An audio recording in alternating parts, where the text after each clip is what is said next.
Misi senyap John Hartman di Belgia, Robin Mirisola, bintang muda RC Genk yang berpotensi berkostum merah putih, ia dikenal sebagai langganan timnas Belgia kelompok umur. John Hartman mulai meyakinkan dirinya adalah bagian terpenting masa depan timnas Indonesia.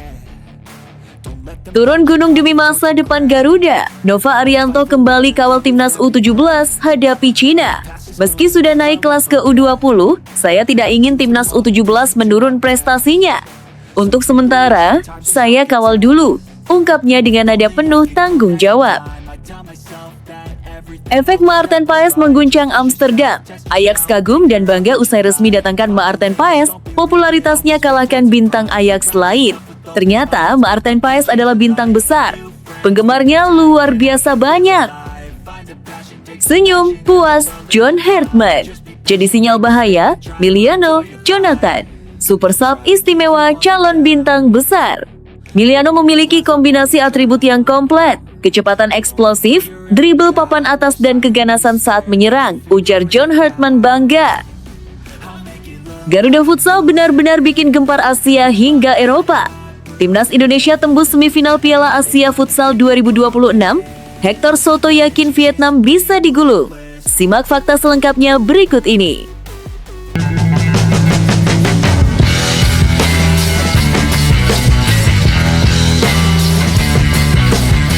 Sebelum kita lanjut ke berita terlengkapnya, alangkah mulianya bagi kalian untuk tekan tombol like dan yang belum subscribe, tolong subscribe channel ini.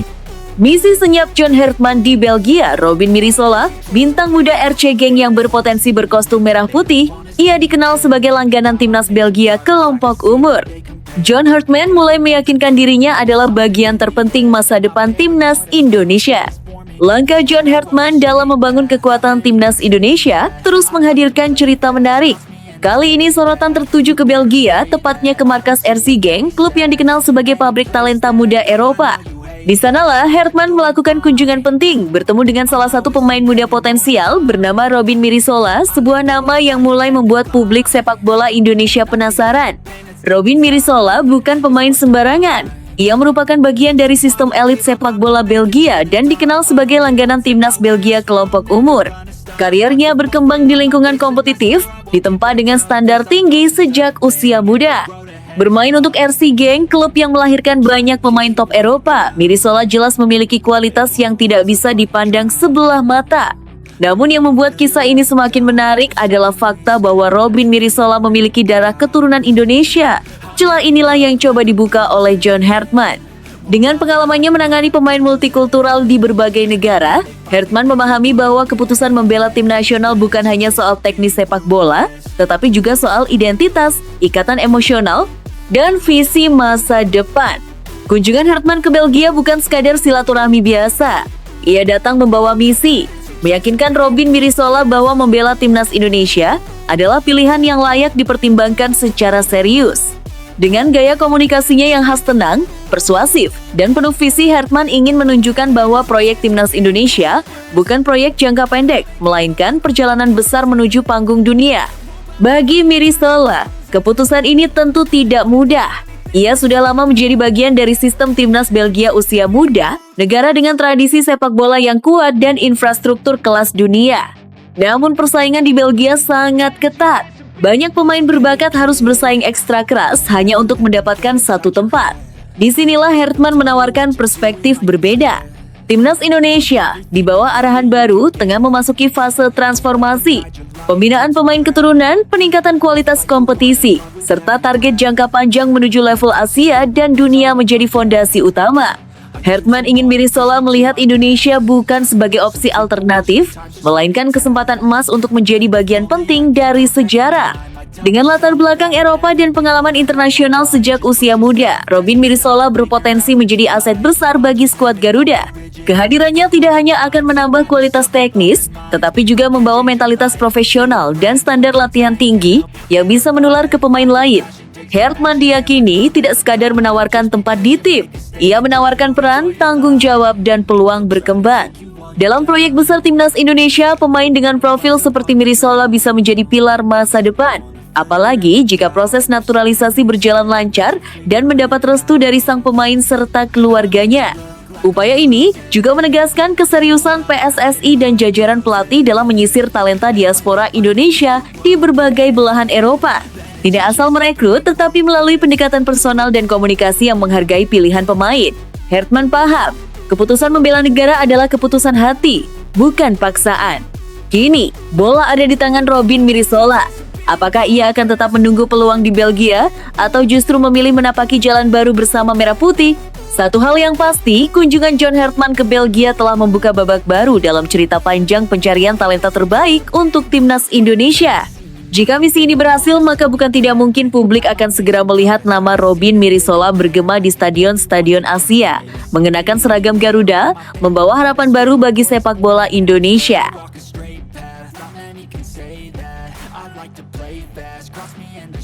Turun gunung demi masa depan Garuda, Nova Arianto kembali kawal timnas U17 hadapi Cina. Meski sudah naik kelas ke U20, saya tidak ingin timnas U17 menurun prestasinya. Untuk sementara, saya kawal dulu, ungkapnya dengan nada penuh tanggung jawab. Keputusan mengejutkan datang dari sosok yang sudah tak asing di lingkungan tim nasional Indonesia.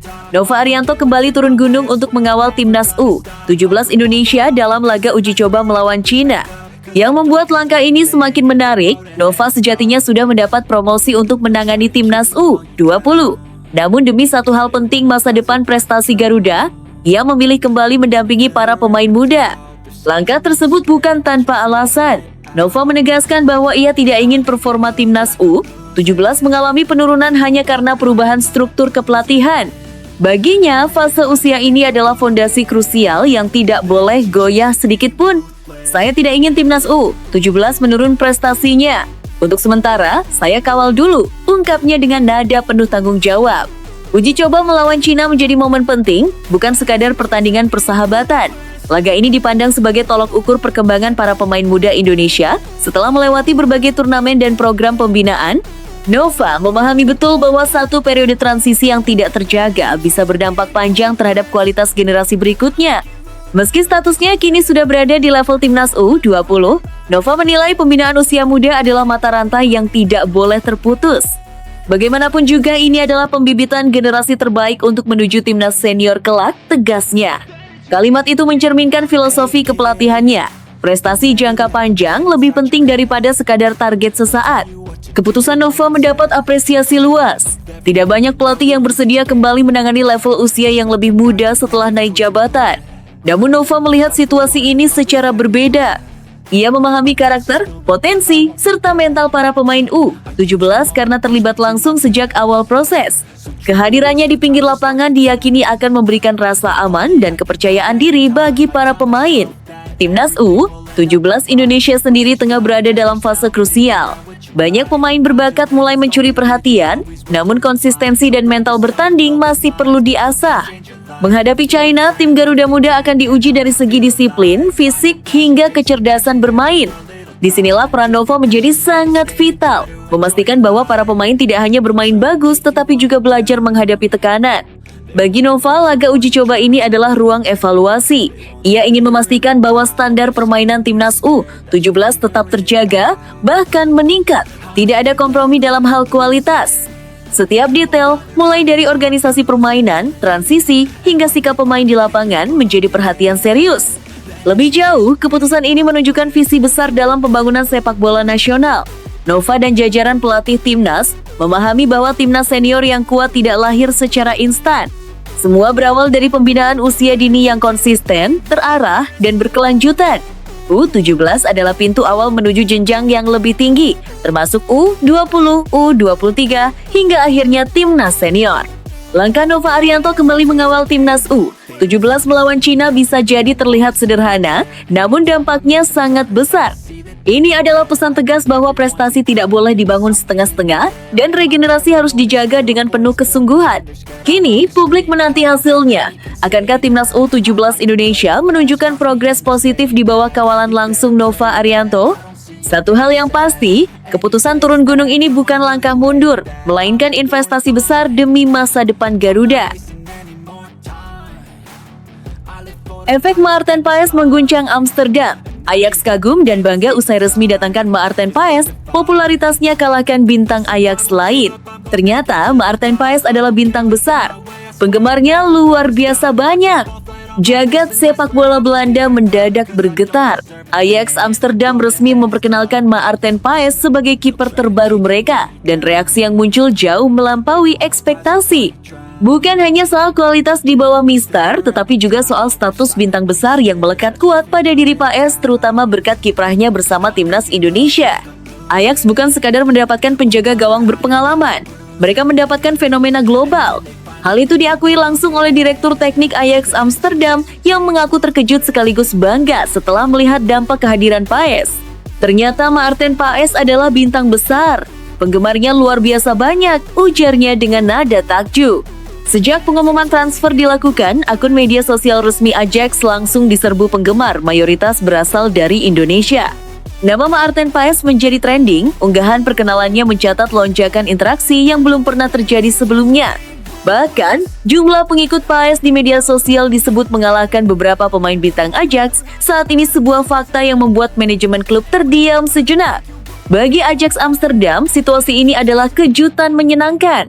Klub yang dikenal fokus pada prestasi dan pembinaan pemain muda kini merasakan dampak era baru sepak bola modern, di mana popularitas global dan performa lapangan berjalan beriringan. Paes hadir membawa keduanya.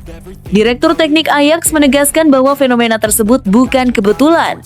Ini bukan hanya soal angka pengikut, ini soal bagaimana seorang pemain bisa menghubungkan klub dengan jutaan orang, ungkapnya. Ajax melihat Paes sebagai simbol keterbukaan klub terhadap pasar global tanpa meninggalkan identitas sepak bola mereka. Di sisi teknis, Paes dinilai sebagai kiper yang matang, tenang, dan memiliki kepemimpinan kuat. Namun di luar lapangan, dampaknya bahkan lebih terasa. Penjualan merchandise meningkat, interaksi digital melonjak, dan nama Ajax kembali ramai dibicarakan di Asia Tenggara, khususnya Indonesia, negara dengan basis penggemar sepak bola yang sangat besar. Bagi para pendukung Ajax di Belanda, kehadiran Paes juga memunculkan rasa penasaran. Sosok yang dielu-elukan jutaan penggemar di Asia ini kini berdiri di bawah Mister Johan Cruyff Arena. Setiap aksinya akan disorot, setiap penyelamatan akan dinilai, dan setiap penampilannya berpotensi menjadi headline internasional. Maarten Paes sendiri menyambut situasi ini dengan rendah hati. Ia menyadari bahwa status bintang membawa tanggung jawab besar. Membela Ajax bukan hanya soal prestasi pribadi, tetapi juga menjaga kepercayaan klub dan jutaan penggemar yang mengikutinya dari berbagai belahan dunia. Ajax Amsterdam menilai transfer ini sebagai langkah strategis. Mereka mendapatkan kiper berkualitas sekaligus figur global yang mampu memperluas jangkauan klub. Kami bangga dengan transfer ini, tegas Direktur Teknik Ajax.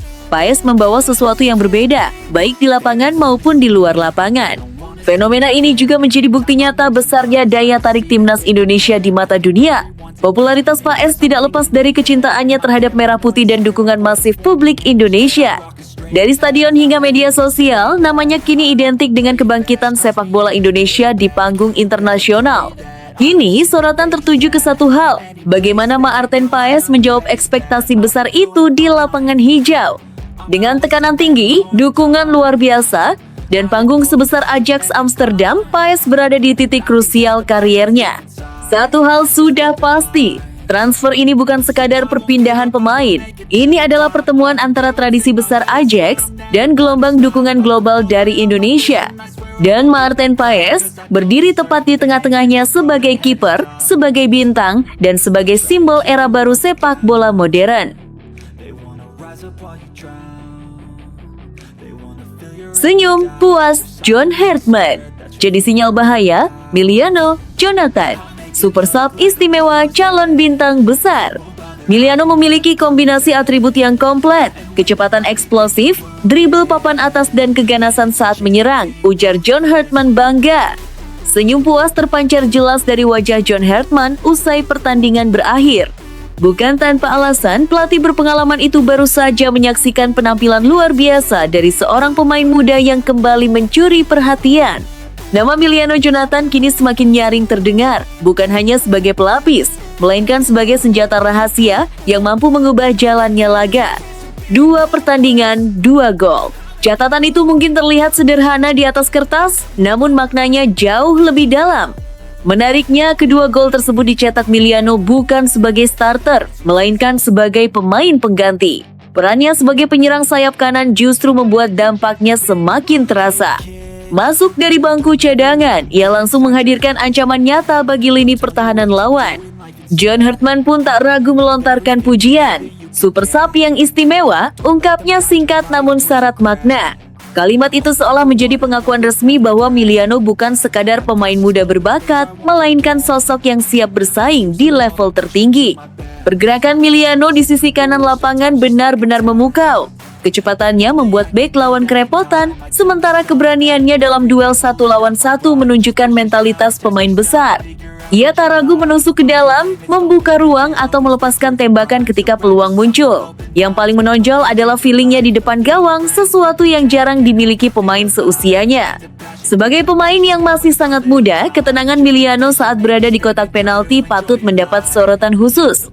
Ia tahu kapan harus menembak, kapan harus mengontrol bola, dan kapan harus mencari sudut terbaik.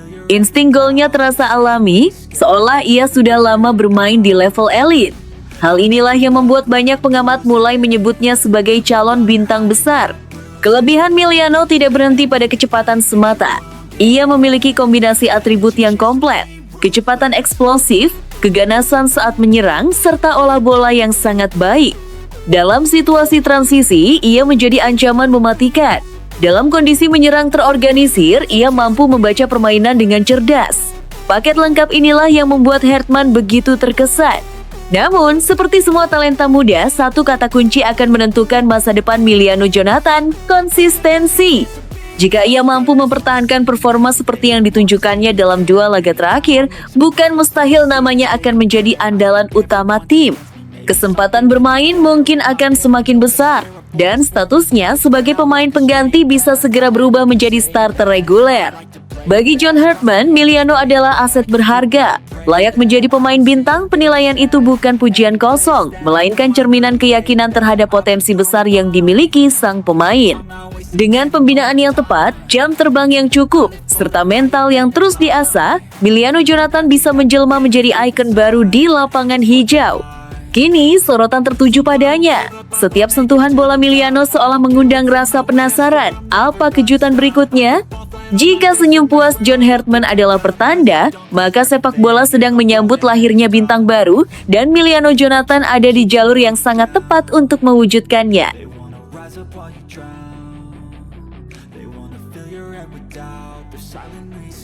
Garuda Futsal benar-benar bikin gempar Asia hingga Eropa.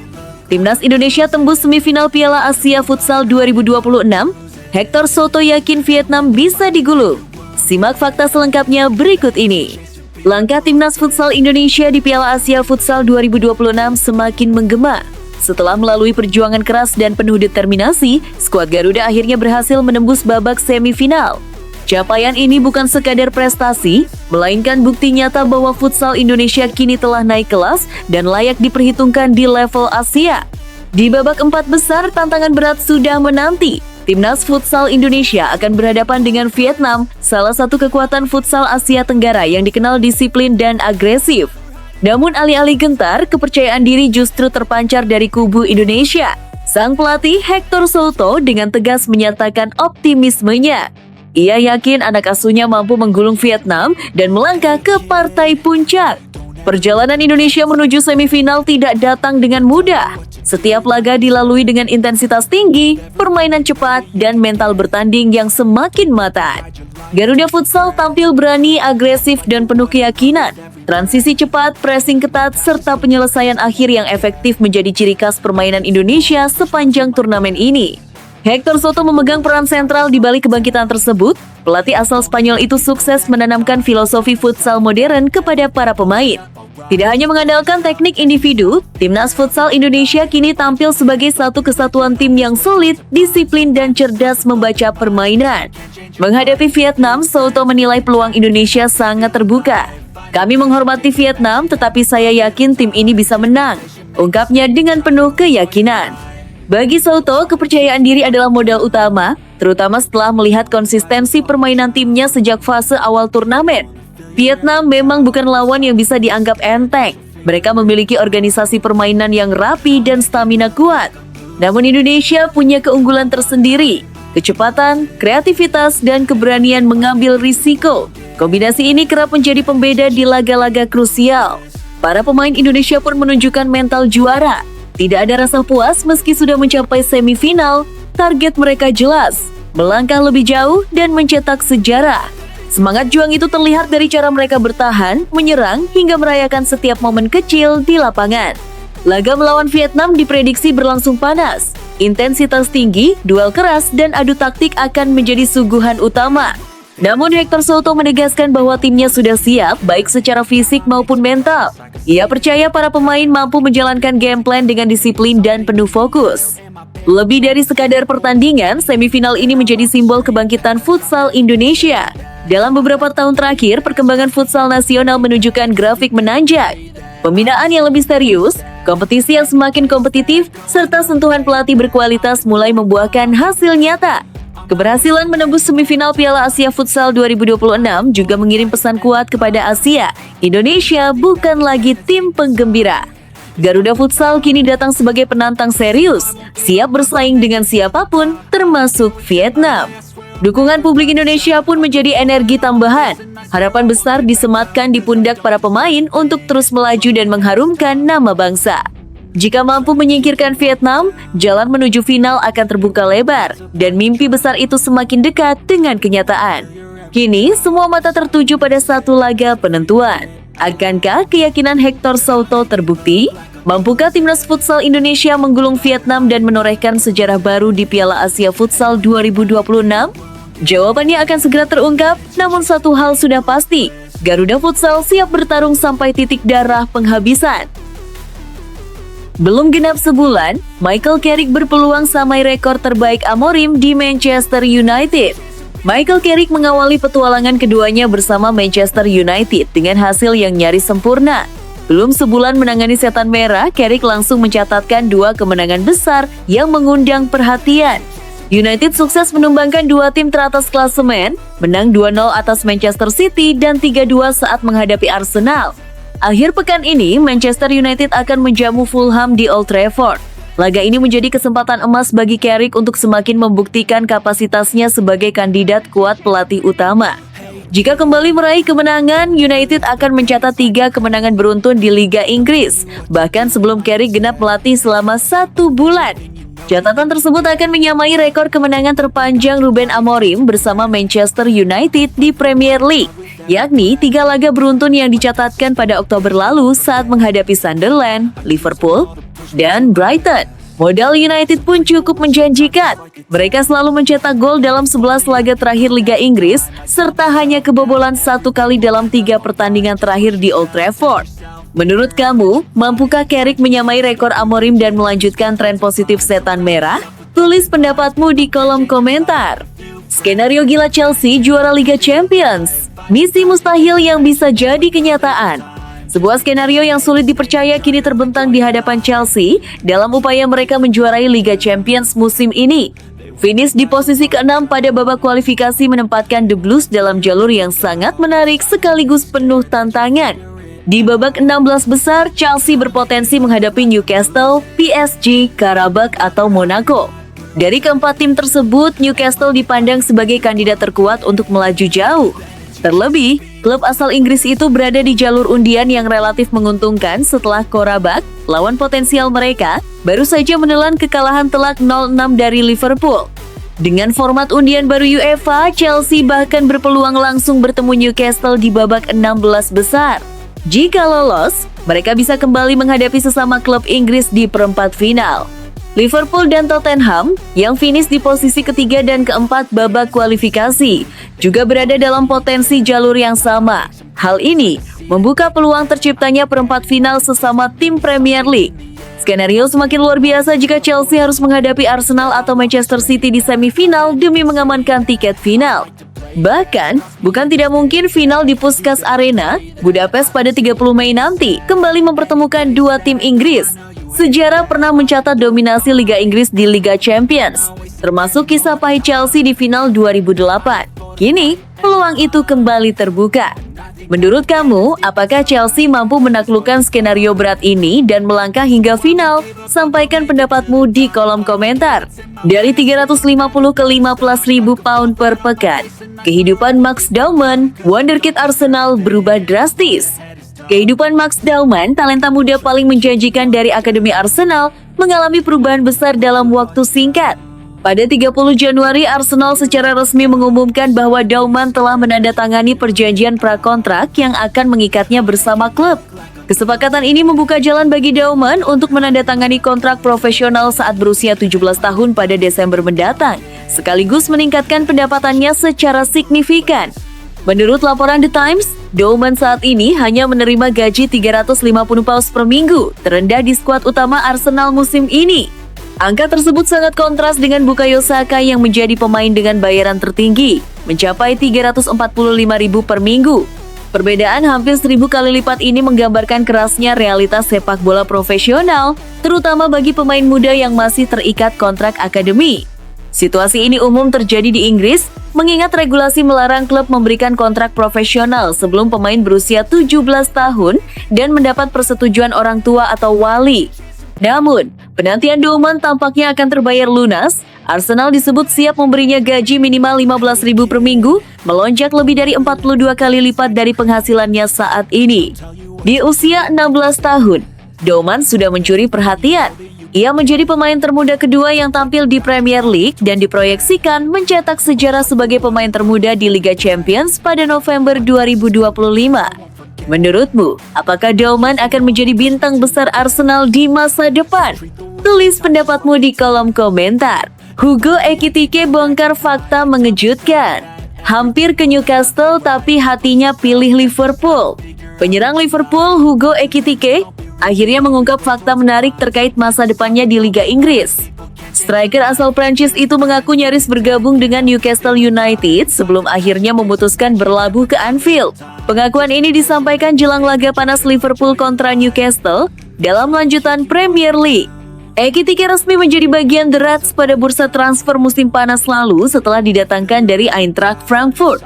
Namun, 6 bulan sebelum transfer tersebut terwujud, Newcastle ternyata menjadi peminat serius dan proses negosiasi disebut berjalan sangat intens. Kepindahan itu bahkan hampir tercapai. Dalam wawancara bersama BBC Radio Merseyside, Ekitike mengakui kedekatannya dengan Newcastle. Meski begitu, ia menegaskan keputusan akhir sepenuhnya datang dari dirinya sendiri. Menurutnya, Liverpool adalah tujuan yang benar sejak awal. Klub yang memberinya kesempatan bersaing di level tertinggi dan berkembang di bawah tekanan besar. Sejak bergabung, Ekitike perlahan menunjukkan kontribusi penting lewat kecepatan, pergerakan, dan naluri golnya. Menurut kamu, apakah keputusan Ekitike memilih Liverpool sudah tepat? Tulis pendapatmu di kolom komentar. Gol akrobatik Solanke gagalkan Man City, Tottenham paksa hasil imbang dramatis. Tottenham Hotspur harus bekerja ekstra keras untuk menghindari kekalahan saat menjamu Manchester City pada pekan ke-24 Premier League Minggu malam week. Bermain di Tottenham Hotspur Stadium, laga syarat tensi ini berakhir dengan skor imbang 2-2. Manchester City langsung tampil dominan sejak menit awal. Baru 11 menit berjalan, Ryan Cherki sukses membuka keunggulan tim tamu setelah memaksimalkan assist Erling Haaland. Gol cepat tersebut membuat pasukan Pep Guardiola semakin percaya diri mengendalikan permainan. Keunggulan City bertambah menjelang jeda. Pada menit ke-44, Bernardo Silva memotong alur build-up Tottenham dan mengirim umpan pendek yang diselesaikan dengan baik oleh Antoine Semenyo. Babak pertama pun ditutup dengan keunggulan 2-0 untuk The Citizens, yang juga unggul penguasaan bola hingga 64%. Situasi berubah drastis di babak kedua. Tottenham tampil lebih agresif dan langsung menekan. Hasilnya, Dominic Solanke memperkecil ketertinggalan pada menit ke-52. Momentum sepenuhnya beralih ke tuan rumah.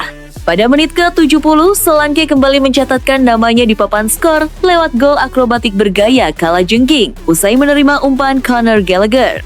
Gol tersebut memicu euforia stadion dan menggagalkan kemenangan City. Hingga peluit akhir, skor 2-2 tak berubah. Hasil ini membuat Man City tetap di posisi kedua dengan 47 poin, tertinggal 6 angka dari Arsenal, sementara Tottenham berada di peringkat ke-14 dengan 29 poin. Menurut Anda, apakah hasil ini adil bagi kedua tim? Tulis pendapat Anda di kolom komentar. Bursa transfer memanas. Klub Premier League berebut pemain Man City, Calvin Phillips di menit akhir. Manchester City dikabarkan menghadapi persaingan sengit dari sejumlah klub Premier League terkait masa depan gelandang mereka, Calvin Phillips, jelang penutupan bursa transfer Januari. Pemain timnas Inggris itu kembali menjadi sorotan setelah sulit mendapatkan menit bermain reguler di bawah asuhan Pep Guardiola. Sejak didatangkan dari Leeds United, Phillips kesulitan menembus skema utama City. Guardiola lebih memilih profil gelandang bertahan lain, sementara masalah kebugaran dan cedera membuat Phillips hanya terlibat secara sporadis dalam aktivitas tim utama. Situasi ini membuat posisinya semakin terpinggirkan, meski ia masih tercatat sebagai bagian dari skuad senior.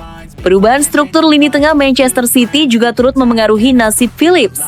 Tuntutan taktik tinggi dalam sistem Guardiola belum sepenuhnya bisa ia adaptasi, ditambah ritme permainan yang kerap terganggu akibat cedera. Alhasil, masa depannya di Etihad Stadium terus berada dalam tanda tanya. Jika transfer tak terwujud, Phillips harus bersabar dan menunggu hingga akhir musim untuk kembali mengevaluasi pilihannya.